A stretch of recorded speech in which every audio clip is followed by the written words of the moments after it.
Yoki elenge ya Congo. Tapez les mains, tapez les mains, tapez les mains, tapez les mains, tapez les mains. Bongama, hey, Bongama.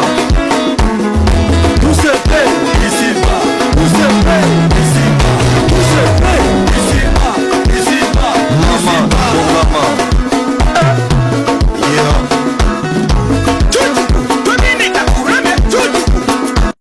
Communiqué du gouvernement angolais, on dit que les discussions étaient très avancées et que dans les devoirs réciproques entre mon gouvernement et le gouvernement de Kigali, c'est que mon gouvernement a accepté de neutraliser les FDLR. En échange avec le retrait des troupes rwandaises au Congo, ça je n'ai jamais compris. Ça me dépasse. Parce que les FDLR sont au Congo longtemps avant l'arrivée de Tshisekedi au pouvoir.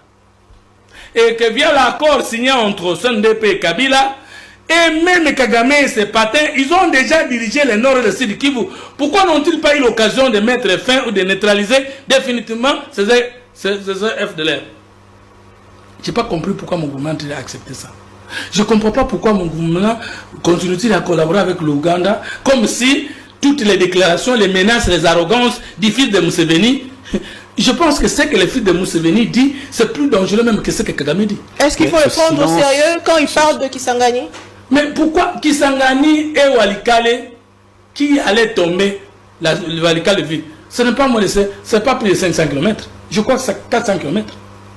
Ou 400 quelques kilomètres. Maintenant, l'ennemi vous dit que nous devons passer par là. Mais pourquoi vous dites quoi? Pourquoi ce silence de ça, je ne comprends pas. Et je ne peux pas analyser parce que je ne comprends pas. Et pourquoi nous gardons ce partenariat militaire avec je ne sais pas. Avec l'Ouganda? Ça, je ne sais pas. Je parle les éléments du langage.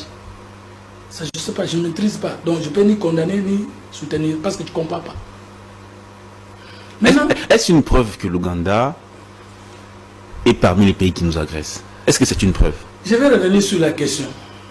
Oui. Le procès de Nairobi ne permet pas qu'il y ait encore brassage et mixage. Quelle est la différence entre brassage et mixage? Brasser, c'est sélectionner les éléments en fonction de les éléments issus d'un mouvement rebelle, d'un mouvement armé, autre que l'armée loyaliste, pour dire, vous voulez faire entrer combien d'éléments que vous aviez lorsque nous étions en position de belligérance. Les MLC dit, moi, j'ai 500 éléments à faire entrer. Les brasser, ça veut dire étudier au cas par cas les dossiers de chaque élément, étude faite, ordre de bataille, expérience, nationalité. Et éliminer au besoin et maintenir au besoin. Ça, c'est brasser. Ce n'est pas aussi grave. Mais ce qui est grave, c'est mixer. Mixer, c'est prendre seulement la liste telle qu'elle est donnée, avec les grades tels qu'elle est donnée, et mettre dans l'armée. Et vous allez voir qu'avec le gouvernement M+4, l'armée qui est venue, les militaires qui sont venus du MLC de Bemba, parce que Kabila ne voulait pas de Bemba, ont été brassés.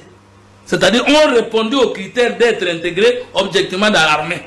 Et comme Bemba était réellement congolais, il n'a pas refusé que ces troupes soient brassées pour qu'il n'y ait plus de doute sur ces éléments qui entrent dans l'armée congolaise. Mais comme Kabila est toujours en complicité avec les mouvements armés de la tendance rwandophone ou du Rwanda, qu'est-ce qui arrive? Les éléments par contre de RCD, les autres, n'ont pas été brassés, ont été directement mixés sans contrôler les dossiers de qui que ce soit. Vous comprenez la différence? Ce qui fait que dans le brassage, aussi bien que le mixage, non seulement les étrangers sont entrés par la poche des CNDP, M23, pardon, RCD consort, il y a aussi le brassage des éléments étrangers qui sont venus via l'MLC. Est-ce que vous avez compris la difficulté? Maintenant, si nous ne réussissons pas à imposer les négociations avec le schéma de Nairobi, il y aura brassage et mixage. Un grand danger pour la République. Mais si nous réussissons à imposer les schémas de Nairobi, Tshisekedi nous a fait éviter les brassages et les mixages.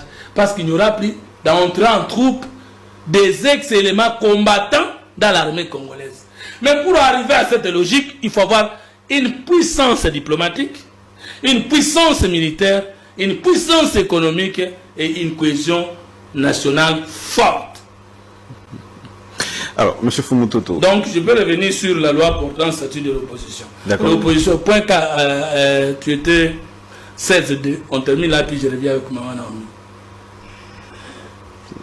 Il faut le mot de passe. Ah, le mot de passe, bon, donné, je vais essayer de récupérer. Mais le temps toujours le élément de Fumutoto. Nini et Sengelito Zéana consultation et ce qui est simbité et que Batouba yokanité. Qu'est-ce qui va se passer? Dans s'il vous plaît. Nini Sengelito Zéana consultation, non? Il y a des bossos qui se consulter, Batouba accompagner qui mokonzi, Bazoa qui va privilège à fonction, mais Mboka, il s'arrête qu'un accident. Bango ba chauffeur wana il faut ba samba parce que mutu ka pese bango zamabe est-ce que formation bango ba chauffeur ezaki malamu te ou bien recevoir ndaki magina mbongo ba c'est so samba après ba tuni union sacrée bis et ami balé A B bino souza pour accompagner mokozi na mandat onenge bandi na mandat eleki depuis to kiraki union sacrée sur le makamoni bozo bona. L'abandon, je dirais pas l'abandon, la démission à ses fonctions, M. Tshisekedi a permis plus ou moins de croire aux Congolais que pour défendre la République, il faut inviter les mercenaires et non son armée. Il faut inviter les Burundais. Il faut inviter les Ougandais. Il faut inviter, je ne sais pas, plusieurs armées qui opèrent ici, madame, aujourd'hui, parce qu'on parle souvent du Rwanda, au Congo, parce qu'il n'y a pas d'État. Quels sont les pays qui sont opérationnels au Congo? Le Burundi est au Congo. Les FDLR rwandais sont au Congo. Les NDF ougandais sont au Congo. Les Ougandais même officiels sont au Congo, l'armée. Vous avez les Sud-Africains qui sont au Congo. Les Tanzaniens sont au Congo. Les Malawites sont au Congo. Mercenaires européens qui étaient au Congo. Je ne sais pas s'ils sont tous partis. Et quand ils regardent les différents contingents de la MONUSCO, c'est une dizaine de nationalités qui sont au Congo. Ça montre qu'au Congo, c'est tout le monde qui est là. Chacun poursuivant son intérêt. Juste parce que le Congo lui-même n'a pas un État. C'est pourquoi il faut refonder l'État. C'est la raison pour laquelle nous devons refonder l'État pour permettre à ce que le Congo vive comme les autres pays. Chers tous, quand le Congo avait signé ses accords avec le Rwanda, nos voisins zaïrois ont fait des choux gras, car selon eux, le Rwanda est un pays envahisseur, expansionniste, qui cherche à tout ravager sur son passage. Les zaïrois donnaient l'impression que le Rwanda à leur égard, c'est la peste, et que le peuple congolais est un bantou, tout comme le peuple zaïrois, il n'était pas question que le Congo signât ses accords avec le Rwanda. Proximité et bon voisinage obligeant, les racines culturelles avec étant voisin, étant bantou. Pourtant, les Zaïrois ont fait pire. Disons, ils ont peut-être fait mieux en signant leurs multiples accords avec le diable et la peste, ainsi qu'ils considèrent aujourd'hui le Rwanda. Suivez. Le tête-à-tête de ce samedi 28 juin à Goma entre le président de l'RDC, Félix-Antoine Tshisekedi Tshilombo, et son homologue rwandais Paul Kagame a été sanctionné par la signature de 3 accords de coopération bilatérale par le ministre sectoriel de 2 pays en présence de leur chef d'État. Il s'agit d'abord de l'accord de promotion et de la protection des investissements, ensuite l'accord sur l'exploitation de l'or entre la société congolaise Sakima et une société rwandaise de droit privé, et enfin l'accord de convention pour éviter la double imposition fiscale et éviter l'évasion fiscale entre la RDC et le Rwanda. À l'issue de la signature de ces accords, un communiqué conjoint a été lu par le ministre congolais de la Communication et des Médias. Selon ce communiqué, après les visites effectuées par les 2 chefs d'État, vendredi dernier à Rubavu au Rwanda et ce samedi à Kibati en République démocratique du Congo, les présidents Félix-Antoine Tshisekedi Tshilombo et Paul Kagame ont décidé le mécanisme conjoint de prévention et de gestion des catastrophes naturelles dans les 2 pays. À la fin de cette rencontre bilatérale, le président congolais Félix-Antoine Tshisekedi Tshilombo et rwandais Paul Kagame se sont livrés à la presse pour un échange sur les conclusions de leur rencontre de travail tenue vendredi au Rwanda et ce samedi en République démocratique du Congo. Eh oui, un succès bâti sur le mensonge et sur la tricherie ne sera jamais qu'un échec voilé d'hypocrisie. Chers tous, quand le mensonge détrône la vérité, les hypocrites sont les premiers à se prosterner devant le roi menteur. Je suis Asie Dominique de Marseille, ADEM, civilisateur de la communication au Congo. Côté de Manga situe. L'accord du 23 mars 2009 est là, avec le CNDP. Cet accord dispose de 15 articles. Trouvez-moi un article où Kabila a cédé 43% de l'Est. L'accord est là. Lis. Donne-lui aussi, c'est un élément, attendez, les mesures d'application de cet accord qu'il te donne. Il y a eu des mesures d'application accompagnées d'un cahier de charges qu'il te donne. Il en a dit. Donne-lui le cahier de charges de les mesures d'application, c'est bien clair et mentionné. Je t'ai dit ici, vous avez érigé une tribune de mensonges à l'IDPS, toi, Fubutoto et le professeur Kael, sur cet accord du 23 mars. Je l'ai là. Montrez-moi un article qui donne 43%. Viens avec les mesures d'application. Tu en as là-bas. C'est sûr. Tu en as là-bas. Vous l'avez sortir. Vous l'avez. Tu en as. Vous l'avez sortir. Les mesures d'application, vous l'avez. En droit.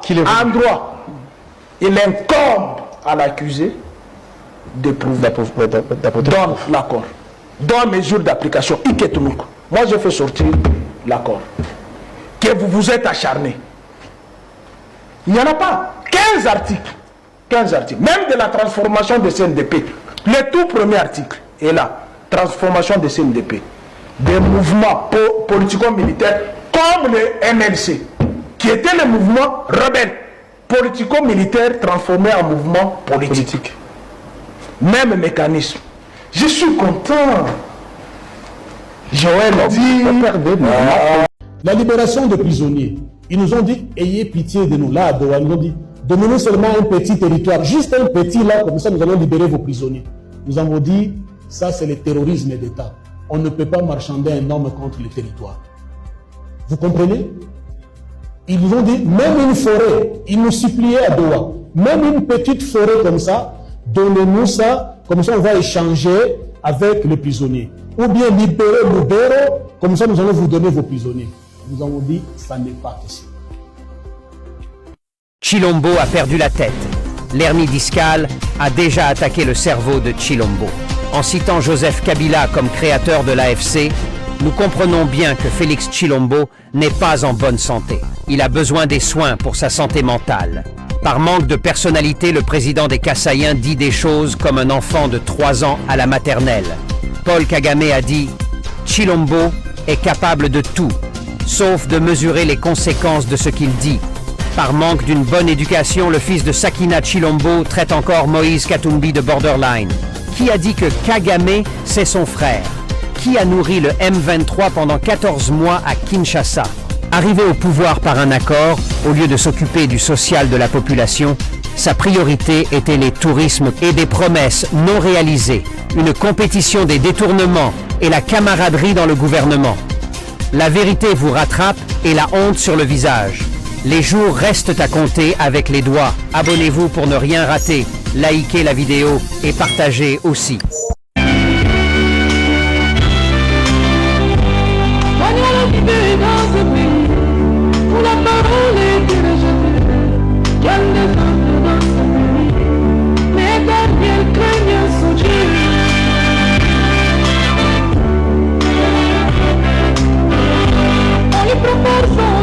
Congo bena mawa Congo na passe ti tozo la muka to bote bena que no Bukavu na Goma et dans sous occupation il y a M23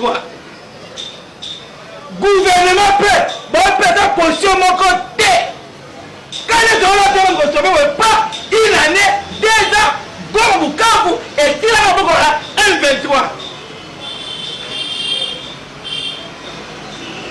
toujours distraction négociation. De plus, dans le processus de paix en République démocratique du Congo, le groupe armé M23 soutenu par le Rwanda a signé une trêve élargie avec Kinshasa.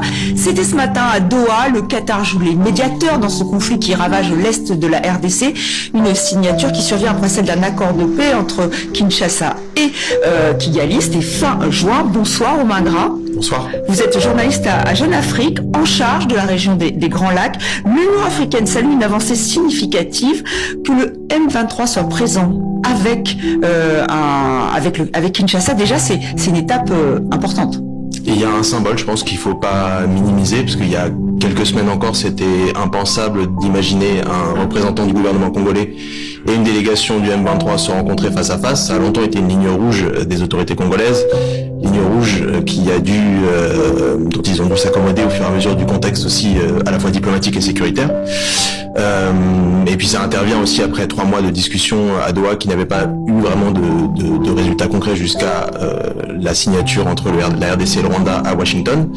Maintenant, il faut prendre la juste mesure de ce qui a été signé. C'est une déclaration de principe qui rappelle des choses assez basiques. Il y a des points beaucoup plus épineux qu'on va devoir aborder plus tard lors des négociations pour l'accord concret. Oui, effectivement. Si on cite Massad Boulos, envoyé spécial des États-Unis pour l'Afrique, l'une des clauses les plus importantes de la déclaration d'intention est l'accent mis sur l'extension du contrôle et de l'autorité de l'État sur l'ensemble de son territoire. Et on va voir ce qu'a déclaré le représentant de la délégation du M23. C'était juste après avoir signé cet accord. Nulle part dans la déclaration de principe, on a dit que l'AFC-M23 va se retirer. Donc les populations peuvent se calmer et bénéficier et jouir de la paix qu'ils ont, de la sécurité, parce que l'AFC-M23 ne va reculer même pas d'un seul mètre. Nous restons là où nous sommes. Voilà, c'est très clair. Ils ne veulent pas reculer, ils ne veulent pas se retirer, notamment de Bukavu, de Goma. Ça a l'air compliqué de mettre en place cet accord. C'est là où, au-delà de la déclaration de principe, on va voir si les deux parties sont capables d'aller réellement vers un accord de paix. Il y a ce point-là que vous évoquez, sur lequel les autorités congolaises et le M23 assument une compréhension complètement différente de ce que veut dire le rétablissement de l'autorité de l'État. Pour les autorités congolaises, ça implique naturellement le retrait inconditionnel des troupes du M23 qui ont déployé une véritable administration parallèle dans les territoires en question.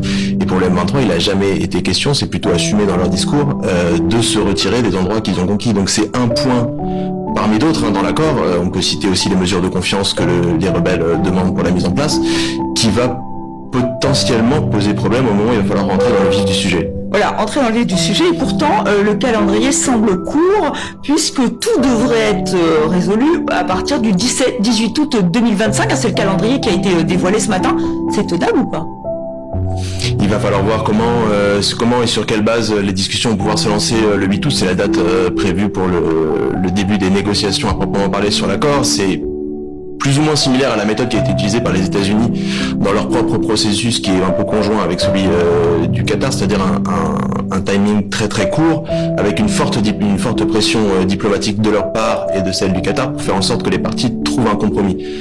Maintenant, c'est une science assez inexacte quand on aborde des points aussi épineux que le rétablissement de l'autorité de l'État, le retrait des troupes du M23, l'intégration conditionnelle de certains de ses membres.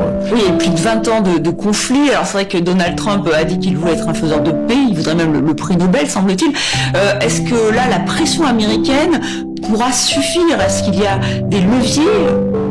Les leviers américains, on les connaît dans le cadre de conflits diplomatiques, ça peut toujours être des sanctions. Maintenant, est-ce qu'ils vont vouloir aller jusque-là ? Eux ont une idée derrière la tête. Donald Trump assume une diplomatie commerciale, une approche commerciale de la diplomatie. Il l'applique très clairement dans le cadre de ce conflit, parce que ce que les États-Unis souhaitent à terme, c'est la mise en place d'un mécanisme de coopération régionale économique, pour eux pouvoir ensuite en tirer des dividendes sur le plan notamment minier, parce qu'ils veulent faire en sorte que leurs entreprises investissent dans ce secteur qui est pour l'instant largement dominé par les investisseurs chinois, mais ça demande de réelles avancées diplomatiques au préalable. Mais est-ce que là, on n'assiste quand même pas à de réelles avancées diplomatiques ? C'est-à-dire, voilà, on a vu le M23 avec un représentant donc de Kinshasa. Pour vous, est-ce que c'est du jamais vu ? Il y a une dimension, il y a eu avant ces deux processus, celui de Doha et celui de Washington, plusieurs processus sous-régionaux de différentes organisations qui n'ont produit aucun effet concret à part des cessez-le-feu qui n'ont pas été respectés. Donc c'est la première fois qu'on arrive jusqu'à ce niveau-là. Maintenant, que ce soit pour l'accord de Washington et pour l'accord de Doha, qui conditionne aussi un peu la réussite de l'accord de Washington, il reste encore des questions de fond à traiter et qui détermineront la réussite de ces processus diplomatiques.